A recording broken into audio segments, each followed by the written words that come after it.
Jean-Luc est en train de faire la sieste, il s'est mis à l'heure espagnole. Et où les madrilènes, mais aussi les touristes, vont pour se détendre, se promener. Il y a des lacs, il y a des restaurants d'ailleurs qui font de la cuisine de toutes les régions d'Espagne. C'est très agréable d'y passer un petit moment. Un peu moins fréquentable la nuit parce que là, c'est un peu comme le bois de Boulogne. D'accord, donc on Mais bon.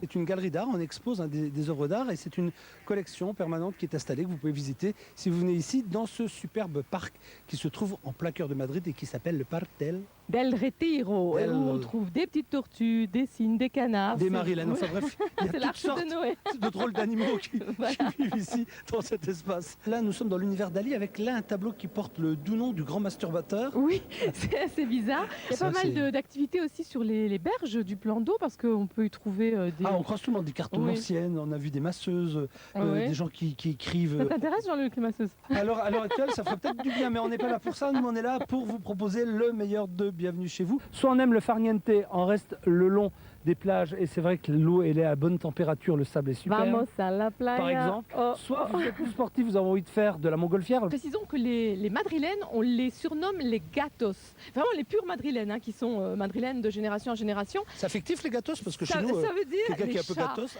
Alors, on va forcément vous parler d'Alouette qui en réalité a presque 400 ans. Hein. oui, c'est un arbre qui a été planté en 1633. Il a Marilène donc débutait presque... sur Télé Luxembourg. Merci Jean-Luc. Il a donc presque 4 siècles, contrairement à moi. Marilène, elle a mené une enquête, je le dis tout de suite, parce qu'elle est arrivée, elle a dit oh, c'est drôlement propre ici, qu'est-ce que vous utilisez, qu'est-ce qui se passe? Non, Et non, en fait, je me suis un petit peu renseignée. Il y a une anecdote, c'est que régulièrement, on lâche des faucons ici dans l'enceinte du stade. Pourquoi?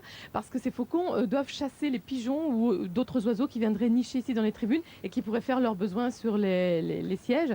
Alors voilà, pour que tout soit impeccable, ces deux faucons ont des noms de joueurs. de footballeurs. Il y en a un qui s'appelle Figo, l'autre, je ne sais pas. Marilène, je On va crois. le baptiser Jean-Luc. D'ailleurs, à Non, non. propos de ça, elle a trouvé un nouveau système. Si vous habitez pas très loin de chez Marilène, si vous voyez des faucons au-dessus de la maison, c'est qu'elle a compris qu'aujourd'hui, il y a une nouvelle façon de nettoyer sa maison.